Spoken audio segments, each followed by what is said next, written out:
Mas você também vê uma cobrança excessiva em cima do Pedro? Ou o pessoal pega muito no pé do Pedro sem motivo, Mauro? Você vê muito por aí também? Isso aí é o efeito Gabriel, né? Os fãs incondicionais do Gabriel, os Gabizetes, eles não podendo defender que o Gabriel volte a jogar porque não está jogando rigorosamente nada, ele só se envolve em polêmica, né? Polêmicas que ele mesmo provoca, negócio lá do exame de doping, agora a camisa do Corinthians, ele que fabrica isso, né? Não dá para atribuir a ninguém a responsabilidade.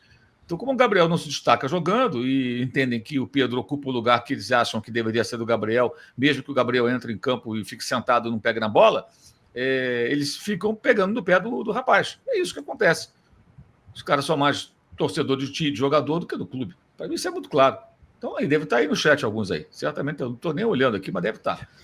Os caras estão o tempo todo, uma mala pesada, quer dizer, os caras têm uma paixão por jogador de futebol que é impressionante, quer dizer, e não sabe nem escolher o jogador para se apaixonar. Escolhe o jogador que veste a camisa do Corinthians, que não fica a serviço do Flamengo porque foi punido, está suspenso por uma bobagem que ele cometeu.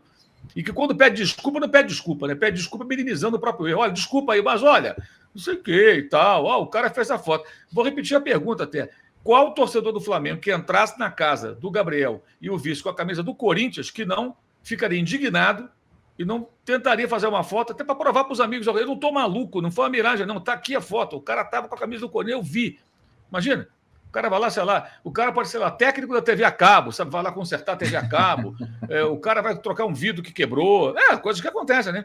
O chaveiro vai lá mexer na chave que está com problema lá, a senha não está entrando, aquela fechadura, uma coisa qualquer assim, que você chama um profissional na sua casa. Aí você chega a dar de cara com um jogador de futebol do Flamengo com a camisa do outro clube. Esse cara, se for torcedor de qualquer clube, gostar minimamente de futebol, já vai chamar a atenção. Se for Flamengo, ele vai ficar furioso. O que é isso, meu amigo? Porra, então o cara vai contar para ninguém?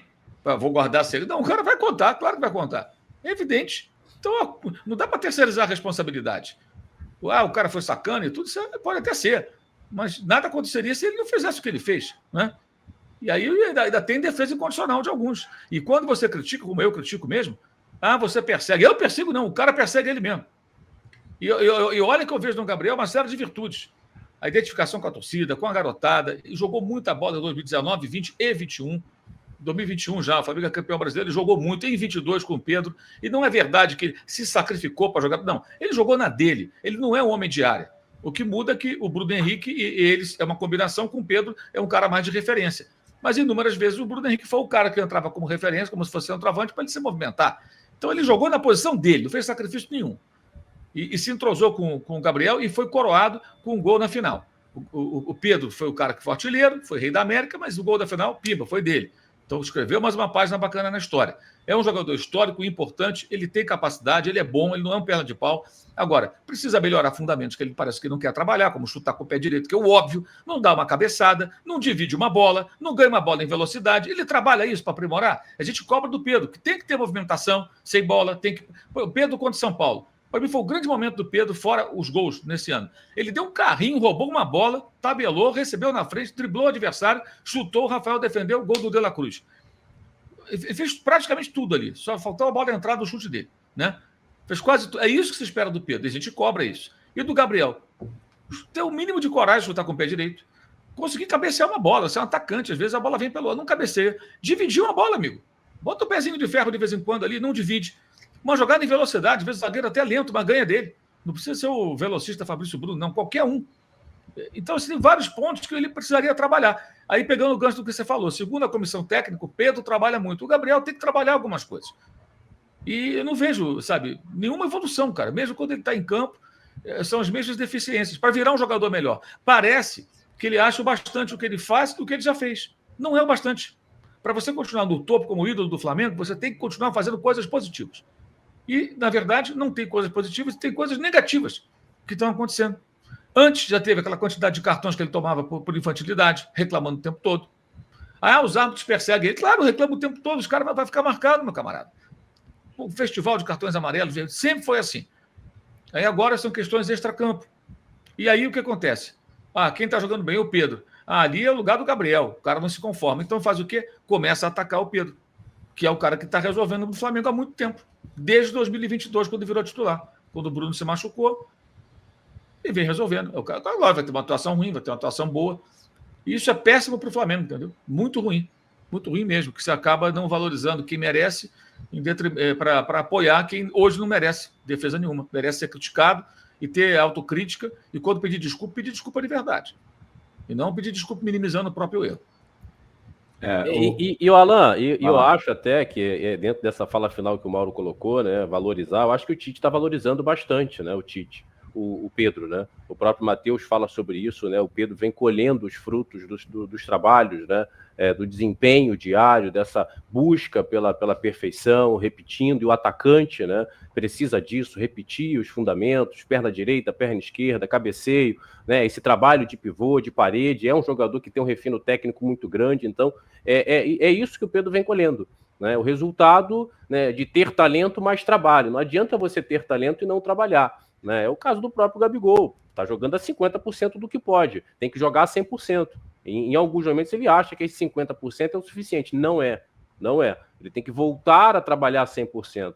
Né? E esses fundamentos, né, fica claro que ele precisa trabalhar um pouco mais. Né? Essa questão que o Mauro acaba constatando, ele não é um atacante de fato de brigar, né, com o defensor. E ele é um cara forte, né? Ele tem essa estrutura para brigar, para ir no corpo, enfim, mas ele não gosta desse jogo. Então ele tem que desenvolver, né, um pouco mais de movimentação, atacar o espaço, ele não vem fazendo isso, né, então precisa de força, de velocidade, né, enfim. Então acho que nesse sentido, Pedro, né, fica claro aí pelo Tite, pelo próprio Matheus, vem colhendo os frutos, né, do seu trabalho. E o Tite é um cara que vem deixando o campo falar. Não à toa o Pedro, por mérito, e até porque o Tite vem visualizando isso, é o titular incontestável, né? É o cara hoje realmente que vem fazendo os gols do Flamengo. Né? Deixando o campo falar, é sobre isso que eu quero falar, em relação ao Gabriel. Mas deixa eu só ler aqui rapidinho o Rodrigo Pérez, porque tem 2 superchats sobre o Pedro, para a gente virar a página. Rodrigo Pérez, alguns estão revoltados com o Vilani foi o narrador de ontem. Disse que quando o Pedro faz gol, ele trabalha em silêncio, sem polêmica, entenderam como uma indireta ao Gabriel. E tem mais um superchat aqui do Leandro Assis. Talvez o problema do Pedro... Foi? E se foi? Qual o problema? E se foi? Qual o problema? Né?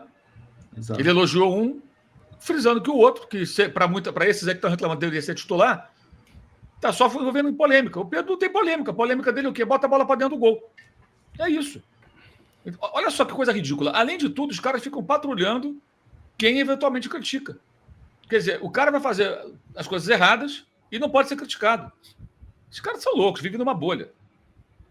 Como eu estou andando para milícia virtual, não tenho medo de milícia virtual, falo mesmo. Gabizetes. Gostam mais do jogador do que do Flamengo. E se dizem rubro-negros. E o Leandro Alexandre falou aqui, talvez o problema do Pedro seja o preciosismo, sempre um toquinho a mais, parece querer enfeitar o lance. Tanto ele quanto o Arrasca fazem isso.